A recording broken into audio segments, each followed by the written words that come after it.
আমি তো করব না, যদি উদাহরণস্বরূপ বলতেছি, এখন যদি আমি কোনো একটা খিস্তি দিই, গালি দিই, শোনা তো দূরের কথা, ধৈর্য এই পিঠ মোড়াতে বেঁধে বাড়ি যাই দেবো, মেরে বেঁধে দেবো একদম। কথা ঠিক না বেটি? হুজুর কোরআন বদ্দা বাদ দিয়ে যদি গালি গালাজ করতেছে, এ জবান ঠিক নাই, কত কি বলবো আমরা। এই জবানের অপরাধটা মারাত্মক অপরাধ।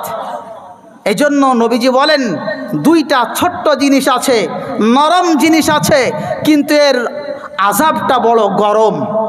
নাম্বার 1 জিহ্বা, নাম্বার 2 লজ্জাস্থান। এই দুটো খুব একদম স্পর্শকাতর জিনিস। এই দুটোর অপরাধটাও খুব বড় জিনিস। ছোট হলি পাপ ছোট না, কিন্তু ভাই পাপ ছোট না, জিনিস ছোট তাই কি ভাই? এর পাপ মারাত্মক বড় পাপ।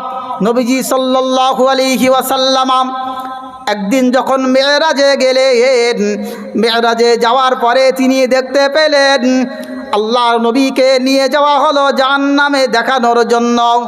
হযরতে জিবরাইল আলাইহিস সালাতু ওয়াস সালাম আমার নবীকে বলতেছে, ইয়া রাসূলুল্লাহ, ইয়া হাবিবাল্লাহ, এইটা হলো আল্লাহর জান্নাত, এটা হলো আল্লাহর জাহান্নাম।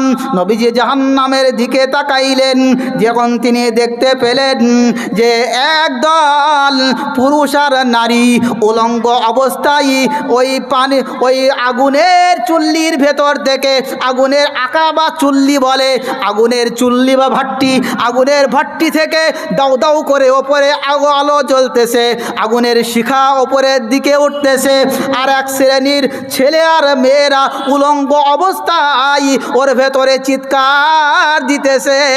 নবীজি জিজ্ঞাসা করেন, ইয়া আখি জিবরিল, মান হাউলা, এরা কারা? আল্লাহর নবীকে জানানো হলো, ইয়া রাসূলুল্লাহ, ইয়া হাবিবাল্লাহ হুজুর, এরা হলো আপনার ওই সমস্ত উম্মতিরা যারা দুনিয়ার জমিনে জিনা ব্যভিচারে লিপ্ত থাকত।